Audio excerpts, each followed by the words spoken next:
Football প্রেমিক ক্রীড়া প্রেমিক তারা কিন্তু ছুটে এসেছেন ভবানী মুস্তাফাদি কামিল মাদ্রাসায় আজকের এই মেগা ফাইনাল খেলা উপভোগ করার জন্য। আমরা দেখতে পাচ্ছি সকল খেলোয়াড় কিন্তু প্রধান অতিথির সঙ্গে শুভেচ্ছা বিনিময় করতেছেন।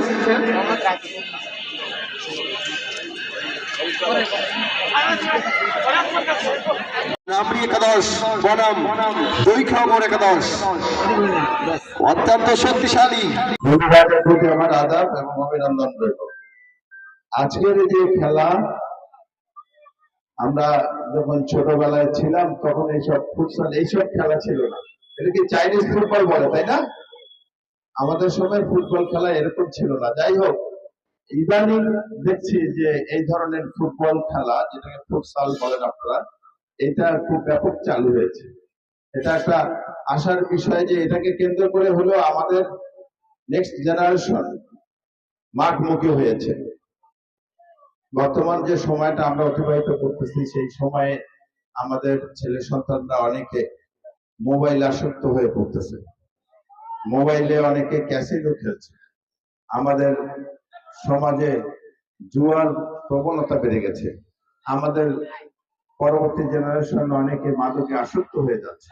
সেই সময় এই মাঠমুখী করতে পারা, যুব সমাজকে মাঠে নিয়ে আসাটা, এটা অনেক ভালো একটা উদ্যোগ।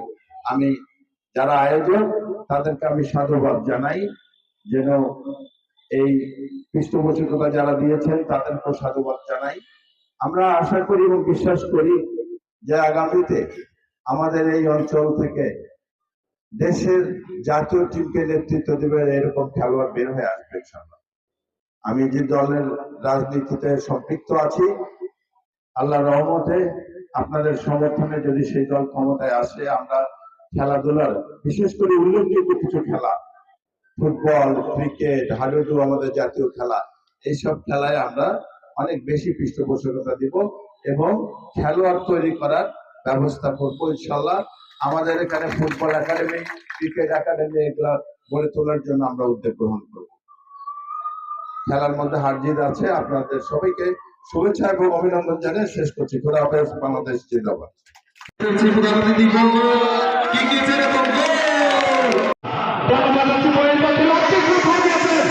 রাখতে পারলেন না, আবারও এক ভক্তবস্ত বল সীমার বাইরে।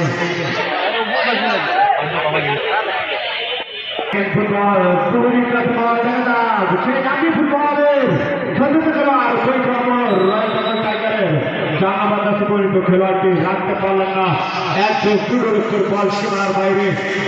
আজকে ম্যাচ রেফারি হিসাবে দায়িত্ব পালন করছেন হুমায়ুন কবির হীরা, সঙ্গী হিসাবে দায়িত্ব পালন করছেন জাহাঙ্গীর আলম ও হামিদুল ইসলাম রানা।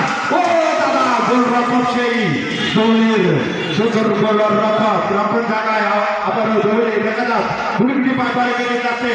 আবারও দুই নম্বরের সতীর্থ খেলোয়াড় করে পাইয়েছেন বল, বল দখলের লড়াই, 1-1 পাস। আবারও দেখা যাক দুই নম্বরের খেলোয়াড়টি কোথায় গিয়েছেন। আবারও দৌড়ির কাছে বল, আবারও দুই নম্বরের সতীর্থ খেলোয়াড়। এখন হয়ে যাবে গোল, দুই দলের মাথায় হবে গন্ডগোল। আবারও দেখা যাক হুমকি পার বলে নিয়ে যাচ্ছেন কোহলি। দেখা যাক রক্ষণ জায়গায় চারটি গোল করেছেন। আবারও সেই দুই নম্বরের গোল